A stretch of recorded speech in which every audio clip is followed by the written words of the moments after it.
तो फाइनली आप सभी आंगनबाड़ी सेविकाओं का आईसीडीएस से जुड़े सभी कर्मचारियों का इस नए यूट्यूब चैनल पर एक नई और बेहद इंफॉर्मेटिव जानकारी के साथ मैं फिर से स्वागत करता हूं। उम्मीद करता हूं कि आपने इस चैनल को भी सब्सक्राइब जरूर किया होगा।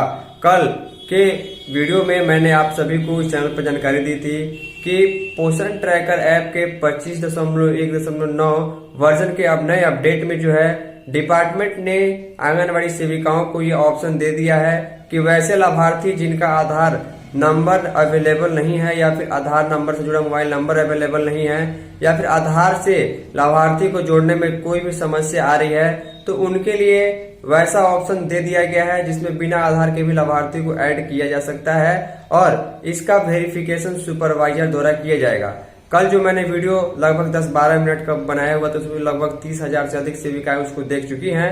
मैक्सिमम लोगों का कमेंट यही है कि अतुल जी आप एक लाभार्थी को इस माध्यम से जोड़ने का प्रोसेस दिखाइए ताकि हमें मालूम चले कि आखिर पोषण ट्रैकर ऐप में वैसे लाभार्थी को कैसे जोड़ना है जिसमें उनका आधार नहीं देना है। आधार नहीं देने पर जो है आपको voter ID card, passport, pan card, bank passbook या फिर पोस्ट ऑफिस का पासबुक वगैरह कई प्रकार के जो है डॉक्यूमेंट देने का ऑप्शन है प्रूफ ऑफ आइडेंटिटी के तौर पर और उसको अपलोड करना है, उसका नंबर डालना है और इसके साथ ही इसका रिक्वेस्ट आपके सेक्टर के सुपरवाइजर को जाएगा और सुपरवाइजर इसको वेरीफाई करेगी तब जाके आपके लिस्ट में वो लाभार्थी आ पाएगा। तो कई लोगों का कमेंट था अतुल जी एक प्रोसेस पूरा करके दिखाइए कि इस प्रकार के लाभार्थी को हम कैसे जोड़ेंगे और साथ में सबसे बड़ी बात यह है कि अगर लाभार्थी ऐड हो जाता है तो उसका FRS कैसे करेंगे।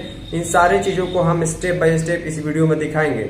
इस वीडियो में मैं आपको दिखाऊंगा कि आखिर उस प्रकार के लाभार्थी को कैसे जोड़ना है जिनका आधार नंबर से लाभार्थी जोड़ने में समस्या आ रही है। वीडियो को आप अधिक से अधिक लाइक कीजिएगा, साथ में वीडियो को शेयर जरूर कर दीजिए ताकि गांव देहात में बहुत सारे ऐसे लाभार्थी हैं जो लाभ तो लेना चाहते हैं लेकिन आधार की प्रॉब्लम के चलते उनको नहीं मिल पा रहा है। तो चलिए डिटेल में आगे पोषण ट्रैकर ऐप में सारी चीजें दिखाते हैं। आज की वीडियो में आपको सिर्फ यही बताएंगे कि वैसे लाभार्थी को जोड़ना कैसे है, सुपरवाइजर का वेरिफिकेशन कैसे होगा। नेक्स्ट वीडियो में अगर आप लोगों का कमेंट आएगा तो नेक्स्ट वीडियो में मैं ये भी बताऊंगा कि आखिर उनका FRS और THR की एंट्री कैसे होगी। तो फाइनली बहुत ही ध्यान से आप सभी सेविका सहायिका इस पूरे वीडियो को देखिएगा। जैसे कि आप सभी को अच्छे तरीके से मालूम है कि 25.1.9 वर्जन के अपडेट में ये ऑप्शन दिया गया है कि अगर किसी लाभार्थी का आधार से जोड़ने में प्रॉब्लम आ रही है, OTP नहीं मिल रहा है या फिर कोई अन्य समस्या आ रही है या आधार में मैच नहीं हो रहा है या डाटा मैच नहीं हो रहा है या आधार कार्ड खो गया है, मोबाइल नंबर खो गया है, उनके लिए बिना आधार के जो है लाभार्थी को जोड़ने का जो ऑप्शन दिया गया है उसके बारे में हम आपको A to Z प्रोसेस करके दिखाएंगे। और कई लोगों का कमेंट था कि अतुल जी हमें बताइए कि आखिर लाभार्थी को कैसे जोड़ेंगे बिना आधार के, तो वो चीज़ हम आपको दिखाने वाले हैं। आपको ध्यान होगा अगर आपने मेरे second channel Atul thought anganwadi को सब्सक्राइब किया होगा तो मैंने आज सुबह में ही आप सभी को बताया है कि सिर्फ और सिर्फ गर्भवती वाले कैटेगरी में और धात्री वाले कैटेगरी में जो है इन दो कैटेगरी के लिए जो है बिना आधार के लाभार्थी जोड़ने का जो ऑप्शन दिया गया है, जिस प्रकार नॉमिनी जोड़ने का ऑप्शन दिया गया था, अभी बच्चों में किसी के लिए ये ऑप्शन नहीं है। तो यहाँ पर सीधी बात मैं करूँगा, यहाँ पर देख पा रहे 4 गर्भवती महिला इस सेंटर में है। यहाँ पर प्लस पर क्लिक करके मैं आप सभी को एक गर्भवती महिला को ऐड करके दिखाऊँगा। यहाँ पर मैं प्रेग्नेंट वूमेन पर क्लिक करता हूँ। यहाँ पर डिटेल दिया गया है कि आंगनबाड़ी वर्कर चाहे आधार नहीं होने पर प्रूफ ऑफ आइडेंटिटी के तौर पर लाभार्थी का पैन कार्ड, लाभार्थी का वोटर आईडी, लाभार्थी का पासपोर्ट, उस महिला का जो है राशन कार्ड या फिर बैंक पासबुक कुछ भी दे करके डिटेल सबमिट करके जो है वो उनको ऐड कर सकती है, लेकिन इसका अप्रूवल सुपरवाइजर के द्वारा करना होगा। तो इसके संबंध में आपको मालूम है कि ये सारे इंस्ट्रक्शन मैंने बताया हुआ था। तो एक गर्भवती महिला को जोड़ने के लिए हम अंडरस्टूड पर क्लिक करते हैं। क्लिक करने के बाद यहाँ पर शुरू में ही आपसे पूछेगा आधार नंबर। तो आपको अच्छे तरीके से मालूम है कि महिला का आधार नंबर तो है नहीं, यानी आधार OTP वगैरह की समस्या है। तो यहाँ पर जो आपको दिखाई दे रहा है कि applicant does not have Aadhaar number, तो हम यहाँ पर क्लिक करेंगे। जैसे ही यहाँ पर क्लिक करेंगे तो मिनिमम हमको जो मोबाइल नंबर देना चाहिए वो तो देना होगा। मोबाइल नंबर आप कोई भी दे सकते हैं, यहाँ पर इसको भरने की ज़रूरत नहीं है। यहाँ पर देखिए, इसको आपको ध्यान से समझना है। प्रूफ ऑफ आइडेंटिटी वाले पर यहाँ पर डाउन एरो पर हम क्लिक करेंगे। जैसे ही हम क्लिक करेंगे तो यहाँ पर बैंक या पोस्ट ऑफिस पासबुक का ऑप्शन आ रहा है, पैन कार्ड का ऑप्शन आ रहा है, पासपोर्ट का ऑप्शन आ रहा है, राशन कार्ड का ऑप्शन आ रहा है। इसके अलावा वोटर आईडी का ऑप्शन आ रहा है, मनरेगा जॉब कार्ड, किसान फ़ोटो पासबुक, ड्राइविंग लाइसेंस और कोई अन्य आइडेंटिटी सर्टिफिकेट। देखिए, हमें जिस महिला को जोड़ना है उनका जो है पैन कार्ड हमारे पास अवेलेबल है, तो पैन कार्ड वाला ऑप्शन हम यहाँ पर सेलेक्ट कर लेंगे। पैन कार्ड वाला ऑप्शन सेलेक्ट करने के बाद जो है यहाँ पर हम मोबाइल नंबर फिल कर देंगे। मान के चलिए कुछ भी मोबाइल नंबर हो, हम यहाँ पर उनका मोबाइल नंबर डाल देंगे। इसके बाद जो है इन दोनों ऑप्शन को हमें छोड़ देना है। यहाँ पर अगर हम पैन कार्ड देते हैं तो पैन कार्ड सेलेक्ट करना है, वोटर आईडी देते हैं, पासपोर्ट देते हैं, वो चीज़ें सेलेक्ट कर लेनी है। यहाँ पर आइडेंटिटी प्रूफ नंबर, यानी कि जैसे कि मैंने पैन कार्ड से इसको जोड़ना चाहते हैं तो यहाँ पर हम पैन कार्ड का पूरा नंबर डालेंगे। इसके बाद जो है यहाँ पर हम क्लिक करेंगे तो आगे का प्रोसेस शुरू होगा। चलिए इसको भरते हैं। यहाँ पर हमने पैन कार्ड सेलेक्ट किया, यहाँ पर हम पैन कार्ड का नंबर भरेंगे। उसके बाद हम जैसे ही इस वाले एरो पर क्लिक करेंगे तो देखिए आपका जो भी मोबाइल का जो भी स्टोरेज है वो खुल करके आ जाएगा। यहाँ पर क्लिक कर देते हैं तो देखिए क्लिक करने के साथ ही जो है यहाँ पर पूरा चीज़ निकल के सामने आ जाता है। इसमें से जो चीज़ भी हमको अपलोड करना है, चाहे डॉक्यूमेंट में या फिर इमेज में, आपको रिसेंट में देखने को मिल जाएगा। तो इनको आपको अपलोड ज़रूर कर देना। जैसे कि मान के चलिए हमें अपलोड ये करना है, महिला का नाम नंदिनी है, हम यहाँ पर हमने क्लिक कर दिया है। तो देख पा रहे हैं इनका पैन कार्ड जो है यहाँ पर हमने PDF बना कर रखा हुआ था। और आपको ध्यान रखना है कि 2 MB तक का ही होना चाहिए, उससे ज़्यादा का नहीं होना चाहिए। अब यहाँ पर हम पैन कार्ड का नंबर पूरा भरेंगे, मोबाइल नंबर भरेंगे। उसके बाद प्रोसीड पर आगे क्लिक करके आपको दिखाते हैं कि आगे का प्रोसेस जो है डिटेल में कैसे जाएगा और कैसे सुपरवाइजर का वेरिफिकेशन होने के बाद लिस्ट में जो है नंदिनी जायसवाल जो है वो एज ए लाभार्थी जुड़ पाएंगी। चलिए हम इसको भर लेते हैं। तो ध्यान दीजिएगा यहाँ पर हमने मोबाइल नंबर लाभार्थी का भर लिया है, दोनों को भरने की जरूरत नहीं है। पैन कार्ड हम दे रहे हैं तो पैन कार्ड का नंबर भरेंगे। पैन कार्ड का PDF हमने अपलोड किया है जो 2 MB से कम का है। प्रोसीड पर क्लिक करेंगे, आपको दिखाते हैं कि आगे का प्रोसेस क्या होगा। जैसे हम प्रोसीड पर क्लिक करते हैं तो देखिए यहाँ पर जो है ये चीज़ें प्रोसेस में होने शुरू होती है। यहाँ पर आपको लिखा आएगा कि जो मोबाइल नंबर आपने दिया है एक बार उसको वेरीफाई करना होगा। तो रिक्वेस्ट OTP पर हम क्लिक करेंगे और ये मोबाइल नंबर आप कोई दे सकते हैं। यहाँ पर 4 अंक का OTP जो शुरू में जाता था, पहले भी जाता था, वहीं से ही जाएगा।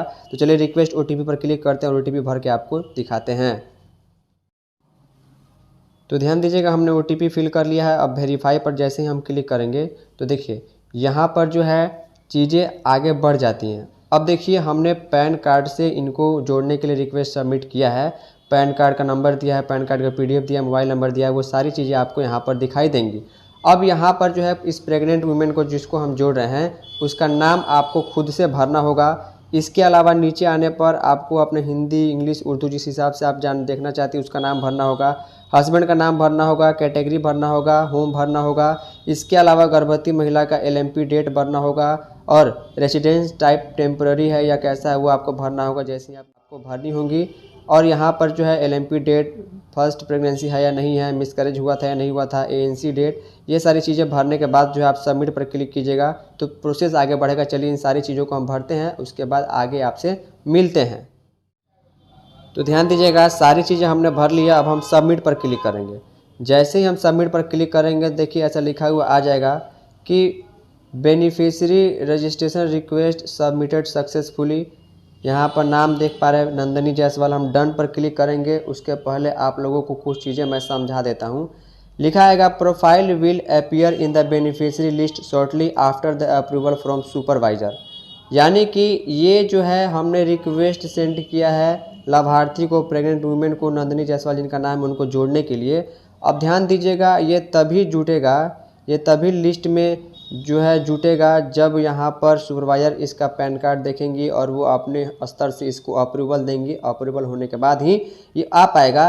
तो अब हमें क्या करना होगा, हमें डन पर क्लिक करना होगा और इसका जो है एक स्क्रीनशॉट हमें ले लेना है। और स्क्रीनशॉट लेने के साथ जो है इसको जो है अपने LS के पास व्हाट्सएप पे शेयर कर दीजिए कि मैडम हमने जो है एक गर्भवती या धात्री जो भी महिला हो उसको जोड़ने के लिए जो है उसका पैन कार्ड या वोटर ID डाला हुआ है, क्योंकि उसका आधार कार्ड से नहीं जुड़ पा रहा था, OTP की समस्या थी या कोई समस्या थी। तो जैसे ही सुपरवाइजर का अप्रूवल आ जाएगा 2-4 मिनट में आपका लिस्ट में आ जाएगा। अभी आपने देखा था कि मात्र 4 लाभार्थी ही जो है पोषण ट्रैकर ऐप के इस गर्भवती महिला वाले लिस्ट में थे। तो चलिए यहाँ पर डन पर क्लिक करते हैं और होम टैब पर हम आपको आगे दिखा देते हैं। तो डन पर क्लिक करने के बाद जैसे ही आप होम टैब पर आएंगे तो यहाँ पर आपको एक नया ऑप्शन दिखाई देगा, वेरिफिकेशन बाय सुपरवाइजर। ये ऑप्शन वही लिस्ट इसमें वही लिस्ट दिखाएगा जिसमें आपने बिना आधार के गर्भवती या धात्री को जोड़ने के लिए रिक्वेस्ट सबमिट किया है। जैसे आप यहाँ पर क्लिक करेंगे तो क्लिक करते ही यहाँ पर देखिए वेरिफिकेशन बाय सुपरवाइजर में पेंडिंग में एक नाम दिखा रहा है और पैन कार्ड का लास्ट का 4 डिजिट यहाँ पर शो होगा, या फिर आप वोटर ID दीजिएगा वो भी शो होगा, या फिर आप बैंक पासबुक दीजिएगा वो भी शो होगा। और यहाँ पर लिखेगा कि आप किसकी मदद से इसको जोड़ना चाहते हैं। यहाँ पर उस महिला का नाम और उसका डेट ऑफ बर्थ और उसके हस्बैंड का नाम दिखाई देगा। यहाँ पर आपने रिक्वेस्ट कब सबमिट किया वो भी दिखाई देगा। तो अभी जो है ये पेंडिंग लिस्ट में है। अब इसका स्क्रीनशॉट ले करके जो है इस प्रकार से स्क्रीनशॉट ले करके जो है आपको अपने एलएस के पास ध्यान से भेज देना है और उनको सूचित करना है कि मैडम हमने जो एक लाभार्थी को जोड़ने के लिए पैन कार्ड या वोटर आईडी या बैंक पासबुक या पासपोर्ट या राशन कार्ड का इस्तेमाल किया, आप देख करके अप्रूवल दे दीजिएगा तो लिस्ट में लाभार्थी आ जाएगा। अब देखिए आपको मालूम है पहले से हमारे इस सेंटर पर 4 गर्भवती थे, तो यहाँ पर जैसे हम क्लिक करेंगे अभी भी 4 ही लाभार्थी आपको दिखाई दे जाएगा, क्योंकि जो है अभी लिस्ट में लाभार्थी नहीं आएगा जब तक सुपरवाइजर की ओर से जो है अप्रूवल नहीं दिया जाता। तो हमें वेट करना होगा। तो ये लाभार्थी जोड़ने का यही प्रोसेस था। अब लोगों का कमेंट आएगा तो नेक्स्ट वीडियो में मैं ये भी दिखा दूंगा कि आखिर इस प्रकार के लाभार्थी जिनको पैन कार्ड वोटर आईडी वगैरह से जोड़ा जा रहा है उनको THR कैसे दिया जाएगा। उम्मीद करूंगा कि आपको टोटल चीज़ें समझ में आ गई होंगी। फाइनली इस इन्फॉर्मेटिव और यूजफुल वीडियो में इतना ही। धन्यवाद।